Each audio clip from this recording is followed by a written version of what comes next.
பெண்களுக்கு பாதுகாப்பு தமிழ்நாட்டில் எங்க போனாலும் கொட்டி கிடக்குதான். அப்படி அது உண்மைனா அண்ணா யூனிவர்சிட்டி அந்த பொண்ணுக்கு ஏன் சார் அப்படி ஒரு கொடுமை நடந்துச்சு? கோவை கல்லூரி பெண்ணுக்கு ஏன் சார் அப்படி ஒரு கொடுமை நடந்துச்சு? பெண் குழந்தைகள் பாதிக்கப்படுறதா கிட்டத்தட்ட 1000க்கும் மேலான போக்சோ கேசுகள் ஏன் சார் பதிவானுச்சு?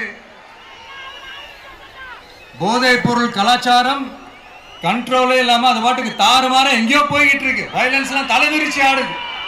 அதுக்கு ஒரு ரீசெண்ட் எக்ஸாம்பிள் அந்த ரயில்வே ஸ்டேஷன்ல அந்த சிறுவர்கள் எல்லாரும் சேர்ந்து செஞ்ச அந்த சம்பவம். சட்டம் ஒழுங்கு சரியா இருந்தா ஏன் சார் இப்படி எல்லாம் நடக்குது?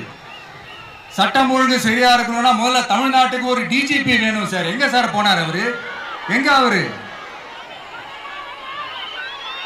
சும்மா இந்த ஆக்டிங் ஆபீசரை வச்சுக்கிட்டு அரசாங்கத்தை நடத்துனீங்கன்னா இப்படிதான் சட்டம் ஒழுங்கு சந்தி சிரிக்கும். முதல்ல தமிழ்நாட்டுக்கு ஒரு டிஜிபியை போடுங்க சார்.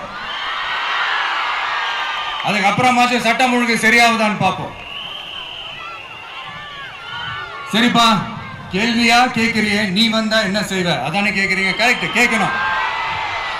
மக்களோட அடிப்படை தேவைகளை தீர்க்கிறது தான் நம்மளுடைய ஃபர்ஸ்ட் வேலையே. அதை தீர்க்கிறதுக்கான அந்த தேடி போறது, அதோட சொல்யூஷனை தேடி போறது தான் நம்மளுடைய ஃபர்ஸ்ட் அஜெண்டாவே.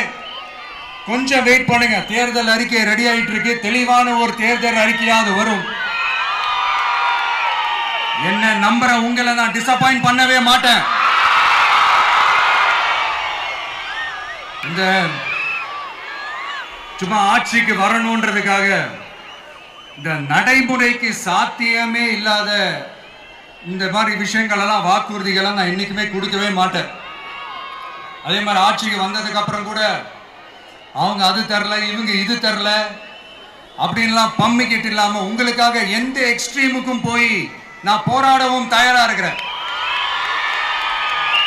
அதனால நான் மறுபடியும் இதை நான் ரிப்பீட் பண்றேன்.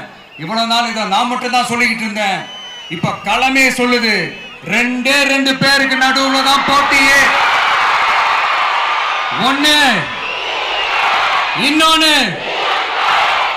ஒன்னு தூய சக்தி டிவிக்கு, இன்னொன்னு தீய சக்தி டிஎம்கே.